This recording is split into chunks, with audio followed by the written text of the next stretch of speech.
Plasma membrane के बारे में।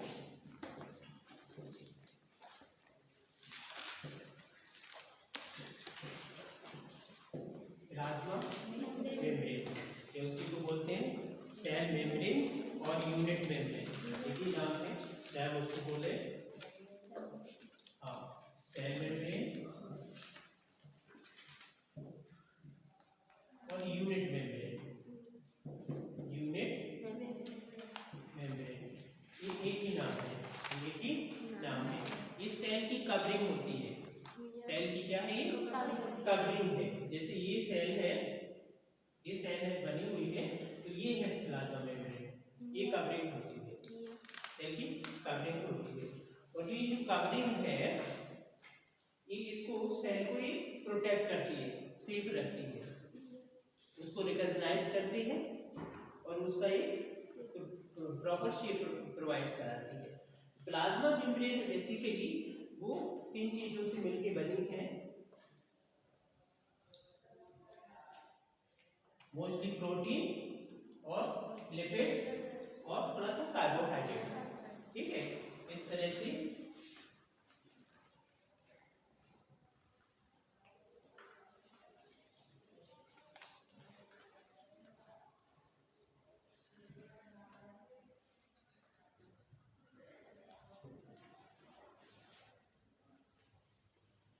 एक 20 एंगस्ट्रॉम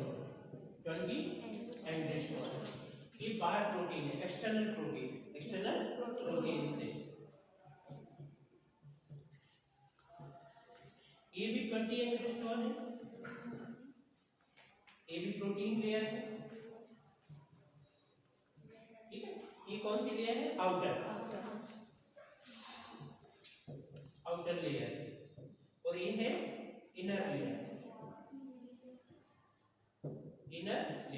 ये आउटर लेयर है, ठीक। ये है एक्सटेंसिव प्रोटीन, ये है इंस्ट्रिंसिक प्रोटीन। बीच में जो ये लेयर्स देख रहे हैं आप, मोटी लेयर है, ये करीब 35 एंगस्ट्रॉम।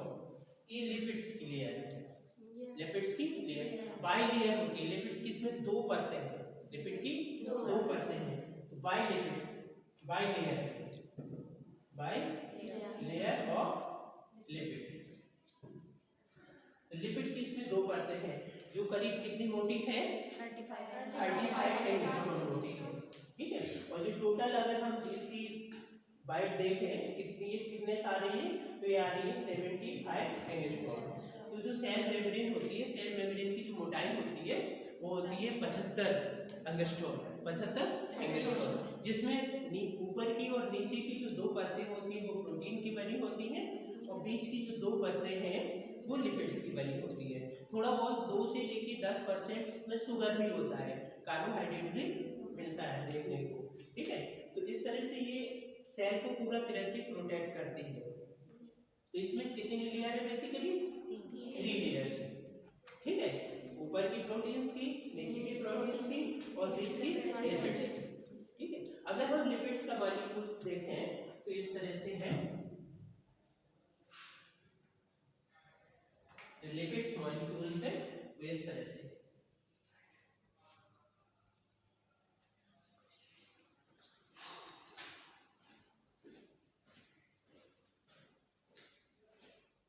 इस तरह से मॉलिक्यूल्स है लिपिड्स का। इसमें 2 एंड होते हैं, लिपिड्स मॉलिक्यूल्स में 2 एंड होते हैं, ठीक है। तो जो 2 एंड है, ये वाला एंड है, ये कहलाता है नॉन पोलर एंड, ये वाला एंड है वो कहलाता है पोलर एंड, ध्रुवीय सिरा, और ये है अध्रुवीय सिरा। तो ये नॉन पोलर एंड है, और ये कौन सा एंड है? Polar and. जो नॉन पोलर एंड होता है वो कहलाता है हाइड्रोफोबिक, मतलब जल विरागी, वो वाटर मॉलिक्यूल को एक्सेप्ट नहीं करता है, दूर भागता है, ठीक है। तो ये कौन सा एंड है? हाइड्रोफोबिक, ये हाइड्रोफोबिक एंड है। और ये कौन सा एंड है? हाइड्रोफिलिक, यानी जल रागी। तो इस तरह से ये एंड है वो है हाइड्रोफिलिक एंड। इस इसमें ये फैटी एसिड्स की चेन होती है।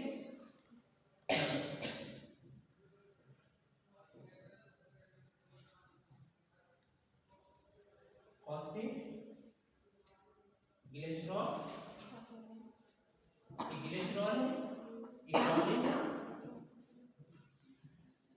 ये फॉस्फेट है।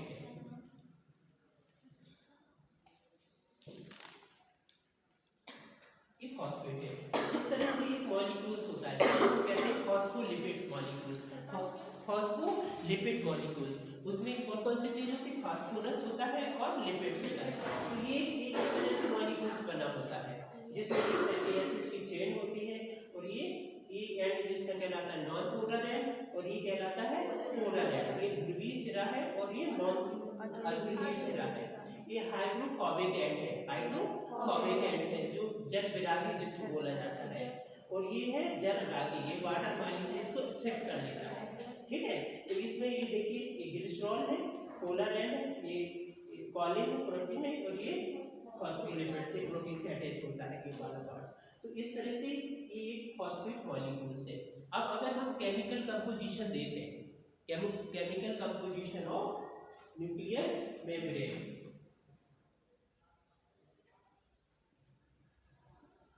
केमिकल कंपोजिशन में कौन कौन सी चीजें हैं मिलके बनाती है? प्रोटीन, लिपिड और शुगर, कार्बोहाइड्रेट। तीन चीजों का एक कंपोजिशन है।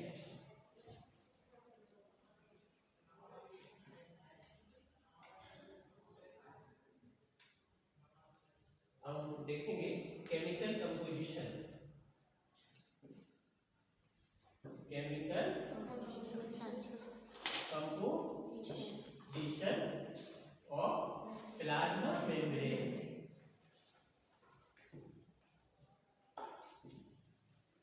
ठीक है, प्लाज्मा मेम्ब्रेन। तो प्लाज्मा मेम्ब्रेन का केमिकल कंपोजिशन कौन कौन सी चीजें मिलकर बना है? वेरी गुड, ठीक है, प्रोटीन,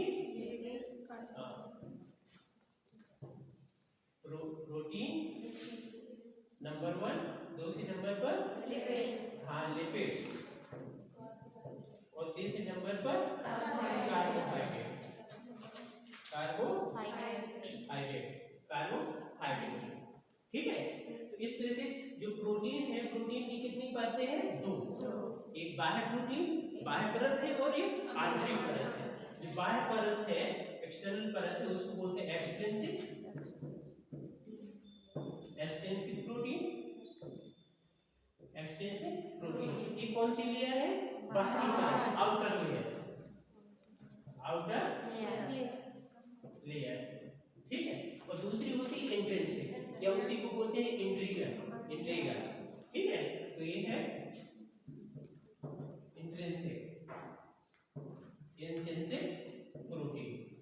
इंट्रिंसिक प्रोटीन है। ये इनर लेयर, कौन सी लेयर है? इनर लेयर, ठीक है। अब ये एक्सट्रिंसिक प्रोटीन को हम पेरिफेरल प्रोटीन भी कह सकते हैं, क्योंकि ये ऊपरी सतह पर रहती है, तो पेरिफेरल प्रोटीन भी कह सकते हैं, ठीक है। और ये वाली इसको इंट्रीगर प्रोटीन भी कह सकते हैं, क्योंकि ये निचली वाली सतह को कवर करती है। जैसे जो फैट की सतह होती है, फैट के ऊपर जो परत चढ़ी हुई है वो किसकी चढ़ी हुई है? एक्सट्रिंसिक, ठीक है। और फैट की जो नीचे वाली जो परत चढ़ी हुई है वो कैसे, जिसको हम इसको बोलते हैं इंट्रीगर प्रोटीन, और इसको क्या बोलेंगे? पेरिफेरल। चलिए इसको मान के चलिए। तो ये 2 परतें हैं, जो प्रोटीन की ऊपर वाली परत है और नीचे वाली परत, ठीक है। और इसके बाद आता है लिपिड्स। दूसरे नंबर पर सबसे ज्यादा क्या है? लिपिड्स। तो लिपिड्स की 2 परतें हैं, बाइलेयर,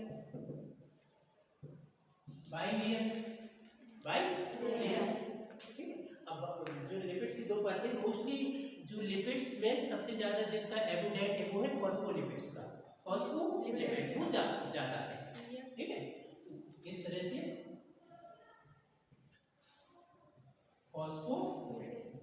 फॉस्फोलिपिड्स भी है, कोलेस्ट्रॉल भी है, फॉस्फोलिपिड्स भी है, कोलेस्ट्रॉल भी, इसमें कोलेस्ट्रॉल भी है। ठीक है, तो ये दो परतें हैं इसकी, लिपिड्स की, फॉस्फोलिपिड्स है और कोलेस्ट्रॉल है। ठीक है, तो दूसरी चीजें हैं। इसके बाद आता है तीसरे नंबर पर कार्बोहाइड्रेट। ठीक है, जो कार्बोहाइड्रेट का कंटेंट है वो है 2 से लेकर 10% तक, 2 से लेकर 10% तक कार्बोहाइड्रेट। ठीक है, और कार्बोहाइड्रेट की थोड़ा सा ज़्यादा है नहीं, अमाउंट बहुत कम है।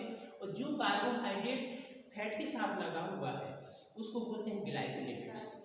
तो जो फैट से अटैच है, और जो कार्बोहाइड्रेट प्रोटीन से अटैच है उसको बोलते हैं ग्लाइकोप्रोटीन। तो उसमें भी दो पार्ट्स में डिवाइड है, बटा हुआ है। जो कार्बोहाइड्रेट किससे अटैच है? फैट, हाँ, फैट से अगर हुआ है, यानी ग्लूकोज किससे अटैच है? फैट से, लिपिड से, तो उसको हम कहते हैं, हाँ, ग्लाइकोलिपिड, ग्लाइकोलिपिड्स। और जो प्रोटीन से अटैच है, हाँ, उसको बोलते हैं, वेरी गुड, ग्लाइकोप्रोटीन, ग्लाइकोप्रोटीन,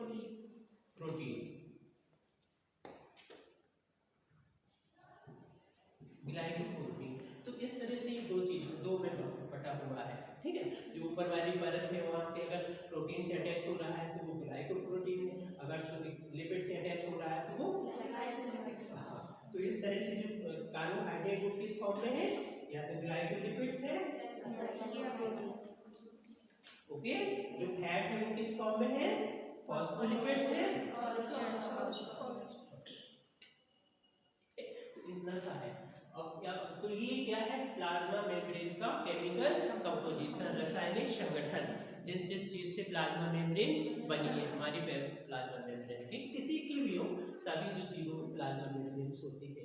ठीक है, इसके बाद आता है फंक्शन इसके, बेसिकली इसकी जो कार्य क्या है, तो क्या कार्य है, फंक्शन क्या है? पहला फंक्शन है, देखिए, पहले जो प्लाज्मा मेम्ब्रेन है, पहले तो उसको सेल को बाउंडेड करती है, सेल को ये बाउंडेड करती है। ठीक है, जब सेल बाउंडेड हो जाता है तो उसका जो अंदर का साइटोप्लाज्म है वो प्रोटेक्ट हो जाता है, वो सुरक्षित हो जाता है। तो इसका मतलब है प्रोटेक्शन ऑफ साइटोप्लाज्म, साइटोप्लाज्म की सुरक्षा करना। ठीक है, दूसरा, it's provide the definite shape of the body. ठीक है, उसको सेल को ये निश्चित आकार देना, एक आकार बनता है उसका। तीसरा, कम्युनिकेशन। ठीक है, क्योंकि सेल से अटैच होती है, गैप कम्युनिकेशन होता है, तो वो कम्युनिकेट करती है। ठीक है, और एडहेशन, सेल को जोड़ती है, मेम्ब्रेन ही तो जोड़ेगी, एक सेल से दूसरी सेल अटैच होगी तो वो मेम्ब्रेन ही जोड़ेगी। तो सेल को अटैच करती है तो वो भी मेम्ब्रेन ही अटैचमेंट होता है उसका। ठीक है, वो रेशे होते हैं डेजमोसोम, जिसकी वजह से वो एक दूसरे से इसी तरह से बाउंडेड बन जाती है, इस तरह से अटैच कर लेती है। ठीक है, और तीसरा, और जो नेक्स्ट जो फंक्शंस है वो एंडोसाइटोसिस और एक्सोसाइटोसिस। ठीक है, एंडोसाइटोसिस में एंटरिंग ऑफ सब्सटेंस। ठीक है, जो सब्सटेंस सेल के अंदर आ रहे हैं उनको बोलते हैं एंडोसाइटोसिस। कौन से सब्सटेंस अंदर आएंगे? फूड मटेरियल आएगा, अंदर आएगा। ठीक है, लिपिड आएगा अंदर, ऑक्सीजन अंदर जाएगी। तो ये जो useful substance, all useful substance entering inside the cell through cell membrane. ठीक है, तो that is called endocytosis. Endocytosis, जो एंडोसाइटोसिस होता है वो दो भाग में बटा हुआ है, एक पेनेगोसाइटोसिस और फैगोसाइटोसिस। ठीक है, क्योंकि या तो सेल के अंदर सॉलिड चीज जाएगी, लिक्विड चीज जाएगी। जब सॉलिड चीज जाती है तो उसको बोलते हैं फैगोसाइटोसिस। फैगोसाइटोसिस, जैसे फूड मटेरियल जा रहा है तो फूड मटेरियल तो सॉलिड होता है ना, तो वो क्या हो गया? फैगोसाइटोसिस। ठीक है, इसको बोलते हैं सेल ईटिंग। क्या बोलते हैं? Cell eating. और जब जो लिक्विड चीज सेल के अंदर जा रही है, हाँ, जैसे वाटर मॉलिक्यूल इस सेल के अंदर जा रहा है तो उसको क्या बोलेंगे? Cell drinking. और जो टर्म्स है वो कहलाता है पेनेकोसाइट्स। पेनेकोसाइट्स तो दो टर्म्स है इसके, ठीक है। एंडोसाइटोसिस के कितने टर्म्स हैं? दो, एक एक्सोसाइटोसिस और एंडोसाइटोसिस। इस तरह से वो काम करती रहती है। तो ये फंक्शन देख लीजिए, प्लाज्मा मेम्ब्रेन के फंक्शन। तो अभी मैं बता रहा था कि इनके कंप्लीट आप देख लीजिए थोड़ा सा फंक्शन, ठीक है। तो फंक्शन में तो ये जो अभी मैं हम लोग डिस्कस कर रहे हैं, पहले तो protect of cytoplasm, protection of cytoplasm, protection of cytoplasm, ठीक है। साइटोप्लाज्म को सुरक्षा करना and protection of external environments, बाहर के वातावरण से सुरक्षा करना, क्योंकि जो बाहर का वातावरण हमारे मेम्ब्रेन की सुरक्षा करती है, ठंडी लग रही है, गर्म लग रही है, जो भी हो रहा है बाहर से का जो एनवायरनमेंट है उसको प्रोटेक्ट, उससे प्रोटेक्ट कौन करता है? सेल मेम्ब्रेन, ठीक है। Protection number 2, protection from external environment,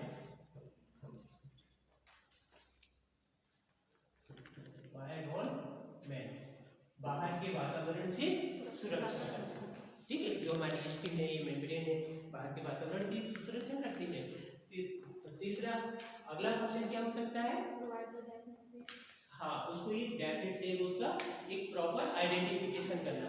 अगर डेफिनेट शेप नहीं होगा उसका, तो उसका आइडेंटिफिकेशन कैसे होगा? अगर ये स्किन निकाल दी जाएगी, मेम्ब्रेन हटा दी जाएगी, तो फिर उसका आइडेंटिफिकेशन होगा? पहचान ही नहीं रहेगी। तो उसका एक आइडेंटिफिकेशन मिलती है, एक पहचान मिलती है, डेफिनेट शेप,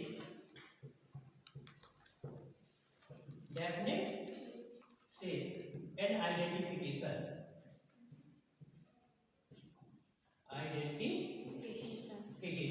उसकी एक पहचान होना, उसकी एक पहचान होना, ये हो जाता है। इसके बाद ट्रांसपोर्टेशन,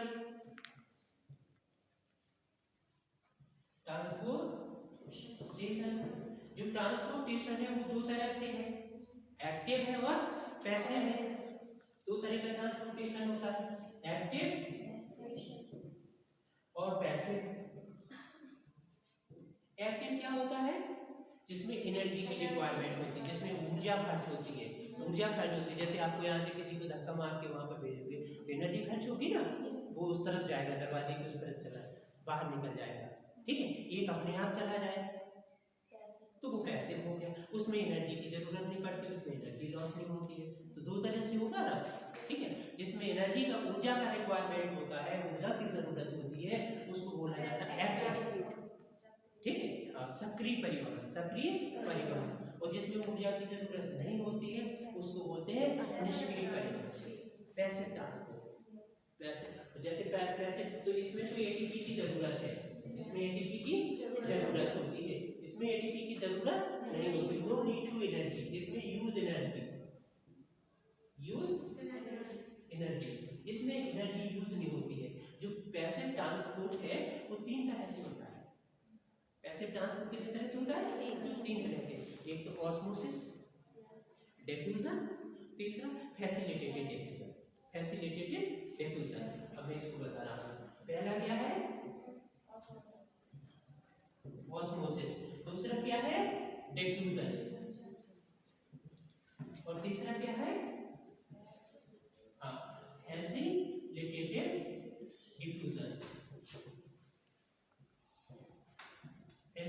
डिफ्यूजन। ठीक है। तो तीन तरह से हो, तीन तरह। ऑस्मोसिस क्या होता है? परासरण क्या है? The movements of molecules from high concentration to low concentration, ठीक है। movements of molecules from high concentration to low concentration, उच्च सांद्रता से निम्न सांद्रता की ओर अणुओं के गमन को ऑस्मोसिस। लेकिन ये किस तरह के मॉलिक्यूल्स होते हैं? लिक्विड। किस तरह के मॉलिक्यूल्स होते हैं? लिक्विड। जैसे हमारी बॉडी से पसीना निकल रहा है, ठीक है, ऑस्मोसिस हो रहा है। क्या हो रहा है? ऑस्मोसिस। इस क्रिया से बॉडी के अंदर जो वाटर होता है वो बैलेंस रहता है, रेगुलेशन रहता है, ऑस्मो रेगुलेशन। जितनी पानी की ज़रूरत होती है उतनी रहती है, एक्स्ट्रा जो वाटर होता है वो बॉडी से बाहर निकल जाता है। तो इसको बोला जाता है ऑस्मोसिस। ऑस्मोसिस हो गया, जलीय अणुओं का उच्च सांद्रता से निम्न सांद्रता की ओर के गमन को बोला जाता है ऑस्मोसिस। दूसरा है डिफ्यूजन, विसरण। अब जो विसरण होता है वो osmosis is the part of diffusion. Diffusion में कोई भी मॉलिक्यूल्स हो सकता है, चाहे वो ठोस मॉलिक्यूल्स हो सकता है, लिक्विड मॉलिक्यूल्स हो सकता है, या गैसियस मॉलिक्यूल्स हो सकता है। वो भी उच्च सांद्रता हाई कंसंट्रेशन से लो कंसंट्रेशन की ओर मूवमेंट्स करते हैं, तो वो कहलाते हैं डिफ्यूजन। जैसे हम खाना खा रहे हैं तो खाना तो सॉलिड है ना, बॉडी के अंदर जा रहा है, इंटेस्टाइन में जा रहा है, इंटेस्टिनल से सेल्स से पूरी बॉडी के सेल्स में डिफ्यूज हो गया। जैसे कपूर रख दीजिए उड़ जाता है, चला गया ना, तो ये डिफ्यूज हो गया। तो ये तो सॉलिड पार्टिकल्स हुआ। हम पानी पीते हैं, पानी बॉडी में गया, बॉडी से एब्जॉर्ब होकर बॉडी में सेल्स में चला गया, तो ये भी डिफ्यूजन है। ठीक है, यहाँ ऑक्सीजन लेते हैं, ऑक्सीजन लंग्स में जाती है और लंग्स से फिर बॉडी में डिफ्यूज सीधी ब्लड सर्कुलेशन के थ्रू टिश्यूज में चली जाती है। ठीक है, तो ये गैसियस मॉलिक्यूल्स हो गया। ये कौन सा मॉलिक्यूल्स हो? गैसियस। तो चाहे वो सॉलिड मॉलिक्यूल्स हो, चाहे लिक्विड मॉलिक्यूल्स हो, चाहे गैसियस मॉलिक्यूल्स हो, जब वो उच्च सांद्रता से हाई कंसंट्रेशन से लो कंसंट्रेशन की तरफ मूवमेंट्स करते हैं तो उनको बोला जाता है डिफ्यूजन। ठीक है, द मूवमेंट्स ऑफ मॉलिक्यूल्स में be solid, liquid and gaseous at high concentration to low concentration, that is called diffusion. Next है फैसिलिटेटेड डिफ्यूजन। फैसिलिटेटेड डिफ्यूजन, इसमें क्या है, जो प्रोटीन मॉलिक्यूल्स होते हैं वो प्रोटीन मॉलिक्यूल्स एक मॉलिक्यूल्स को एक जगह से दूसरी जगह पहुंचा देते हैं। उसमें ज़्यादा दिक्कत नहीं होती, उसमें कोई एडिशनल एनर्जी की ज़रूरत नहीं होती है। ठीक है, जो हमारी सेल मेम्ब्रेन होती है, तो सेल मेम्ब्रेन में छोटे छोटे से सुराख हैं जहाँ पोर्स बनते हैं, जब जुड़ी रहते हैं वो, तो वहाँ पर प्रोटीन मॉलिक्यूल्स आ जाता है, जिसको पोरेंस बोलते हैं अंग्रेजी में, पोरेंस कहते हैं। वो पोरेंस मॉलिक्यूल्स वहाँ पर लग जाते हैं और पोरेंस मॉलिक्यूल्स वो कैरियर का काम करते हैं, एक तरफ से मॉलिक्यूल्स को दूसरी तरफ भेज देते हैं। ठीक है, तो वो ट्रांसफर करते हैं, the transfer of molecules one to another cells through proteins molecules. Protein molecules के सहारे एक जगह से दूसरी जगह मॉलिक्यूल्सों के अणुओं के गमन को बोला जाता है फैसिलिटेटेड डिफ्यूजन। Facilitated diffusion. ठीक है, तो इसमें तीन तरह से ट्रांसपोर्ट होता है, तीन तरह से इसमें ट्रांसपोर्ट होता है कि अगर एक मॉलिक्यूल्स जा रहा है, जैसे किसी को गोद में लेके चले जाओ, बाहर निकल जाओ, ठीक है, तो अगर एक जा रहा है तो उसको बोलते हैं यूनिकॉर्ड। क्या बोलते हैं? यूनिकॉर्ड। यूनिकॉर्ड। अगर दो molecules, the two molecules moving of two molecules in same direction, अगर एक ही दिशा में वो दोनों जा रहे हैं तो उसको बोला जाता है सिम्पॉर्ड। उसको क्या बोलते हैं? सिम्पॉर्ड। ठीक है, जैसे ग्लूकोज मॉलिक्यूल्स होते हैं, जो ग्लूकोज होता है, तो जो सोडियम होता है, सोडियम आयंस होता है, वो सोडियम आयंस उसके साथ जुड़ जाता है, दोनों सेल के अंदर चले जाते हैं। तो जो ग्लूकोज मॉलिक्यूल्स है वो किसके साथ जुड़ के? सोडियम आयंस के साथ जुड़ के वो सेल के अंदर चला जाता है प्रोटीन के सारे। तो ये क्या हो गया? सिम्पॉर्ड, क्योंकि दो मॉलिक्यूल्स जा रहे हैं, दो मॉलिक्यूल्स जा रहे हैं। अगर एक मॉलिक्यूल्स अंदर जा रहा है, एक वहां से यहाँ आ रहा है, ठीक है, the movements of two molecules in opposite direction, अलग अलग दिशा में जा रहा है, कोई अंदर जा रहा है और कोई बाहर जा रहा है, एक ही रास्ते से जा रहा है, तो उसको बोला जाता है एंटीपॉड। क्या बोलते हैं? एंटीपॉड। तो एक हो गया यूनिकॉर्ड, दूसरा हो गया सिम्पॉड और तीसरा हो गया एंटीपॉड। एंटीपॉड। तो इस तरह से ये मॉलिक्यूल चलते रहते हैं। जो ये तीनों मोमेंट्स किसके थ्रू होते हैं? Facilitated diffusion. और जो facilitated diffusion is the parts of passage, इसमें अलग से एनर्जी की जरूरत नहीं पड़ती, इसमें आराम से इधर-उधर मूवमेंट करता रहता है। ठीक है, जैसे ये सेल है, ये सेल है, इसमें एक प्रोटीन मॉलिक्यूल्स यहाँ पर आ गया, इस मॉलिक्यूल्स को अंदर जाना है, यहाँ पर ये इसने स्पेस बनाया, स्पेस बन के इधर चला गया, ठीक है, यहाँ इसने अटैच कर लिया, अटैच होकर ये राउंड अप कर जाता है, ये कैसा हो जाता है? राउंड अप कर जाता है, ऐसा हो गया तो इस तरह के यहाँ पर जाता है, यहाँ वहां से उठा के उसने यहाँ पे डाल दिया, यहाँ आ गया, बस वो ऐसे ऐसे चलता रहता है, ऐसे मूवमेंट करता रहता है, यहाँ कर लिया, यहाँ कर लिया, इसमें कोई एडिशनल एनर्जी की जरूरत नहीं होती। तो ये कहलाता है पैसिव ट्रांसफर, पैसिव ट्रांसफर। तो ये भी specific function of plasma membrane, ठीक है। और एक अगला नेक्स्ट फंक्शन है कम्युनिकेशन, सेल को कम्युनिकेट करना, सूचनाएं देना एक सेल से दूसरे सेल, जो सेल के अंदर जो सूचनाएं जा रही है, कम्युनिकेट हो रहा है, वो मेम्ब्रेन के थ्रू तो जा रहा है। कोई मैसेज लेके आएगा तो यही दरवाजे की दीवार से निकाल के तो जाएंगे, दरवाजे से निकाल के तो जाएंगे, जब तो मैसेज वहाँ पहुँचेगा, ठीक है। तो जो भी मैसेज आ रहा है सेल्स के अंदर, जो मैसेज आ रहा है, जो भी कम्युनिकेशन हो रहा है गैप कम्युनिकेशन के अंतर्गत, तो वो भी एक इसका स्पेसिफिक फंक्शन है, ठीक है। तो वो भी एक कम्युनिकेशन भी प्लाज्मा मेम्ब्रेन का फंक्शन है। और सेल एडेशन, सेल को जोड़ना, एडमिशंस, ठीक है, टोनोप्लास्ट कहलाते हैं, जो एक सेल दूसरी सेल को जोड़ देती है। तो सेल को जोड़ना, एडिशन करना, वो भी प्लाज्मा मेम्ब्रेन का काम होता है, क्योंकि हमारी बॉडी में approximately 10 billion cells represented in our body, they are all attached to each other, सब एक दूसरे से जुड़ी हुई है। जैसे ये हॉल की सभी ईंटें एक दूसरे से जुड़ी हुई है ना, मिलके हॉल बनाया है पूरा, इस तरह से एक एक कोश का मिलके जोड़ के हमारी बॉडी को बनाती है, ठीक है। तो ये ढेर सारे इसके ये फंक्शंस हैं, ये इसको देख लेना, ठीक है। इसके बाद अगला पॉइंट आता है सेल से मेम्ब्रेन से रिलेटेड, इसकी कुछ थ्योरीज हैं, प्लाज्मा मेम्ब्रेन्स की कुछ थ्योरीज हैं जो अलग अलग साइंटिस्टों ने उनकी उसके बारे में बताया है, उसके केमिकल कंपोजिशंस के बारे में बताया, उसकी संरचना के बारे में बताया है, ठीक है। तो पहली जो थ्योरी है वो है डैनियल एंड डैक्सन, डैनियल एंड डैक्सन की थ्योरी है।